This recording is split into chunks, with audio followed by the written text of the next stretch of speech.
Hello everyone guys, welcome to my blog. This is my fourth video of everyday challenge of 30 days.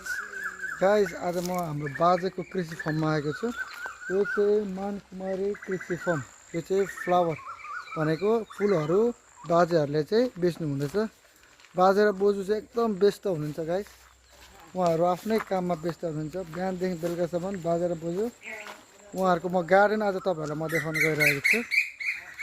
यो चाहिँ कहाँ छ भन्नु पर्दाखेरि बरासेतर 3 नौरा स्थित धरान जाने बाटो 3 घरेमा पर्दछ। यो हाम्रो बाजेको कृषि फर्म मानबहादुर मानकुमारी कृषि फर्म। तर यो चाहिँ फुलहरू बेच्नुहुन्छ, ड्रागन फ्रुट्सहरू गर्नुभएको छ। दुईजना बुढाबुढी बाजेहरूले चाहिँ के गर्नु सक्नुहुनेछ भनेर तपाईहरुलाई म देखाउन चाहन्छु। उहाँहरू के गर्दै हुन्छ तपाईहरुलाई देखाउँछु ल। बोजू बाजे चाहिँ फुलहरूलाई चाहिँ एरेन्ज गर्दै हुनुहुन्छ। यो फुलहरू चाहिँ यसो छ। यहाँ आउनुभयो भने सुपथ मूल्यमा राम्रो फुल तपाईले पाउन सक्नुहुनेछ। हाम्रो बाजे हुनुहुन्छ, उहाँ चाहिँ कृषक हुनुहुन्छ, एकदम मेहनती कृषक हुनुहुन्छ गाइस। तपाईलाई त्यसै गरी म अरू फुलहरू पनि देखाउँछु, अरू गार्डनहरू कहाँ चाहिँ बाजेहरूले चाहिँ फुलहरू रोप्नु भएको छ। यहाँ छ, इन्ट्रान्स छ। यहाँ चाहिँ उहाँहरूले चाहिँ सबै कुरा चाहिँ यहाँ चाहिँ निर्माण गर्नुहुन्छ। यहाँ चाहिँ सार्नुहुन्छ, रेडी गर्नुहुन्छ यो फुल। Guys, this is not the end हैन। अरू ठाउँ पनि धेरै छ। बाजेहरूले चाहिँ फुलहरू चाहिँ यसरी नै राख्नु भएको। तपाईहरुलाई यो साइडको बाजेहरूको फर्म यहाँ चाहिँ रेडी गर्नुभएको छ।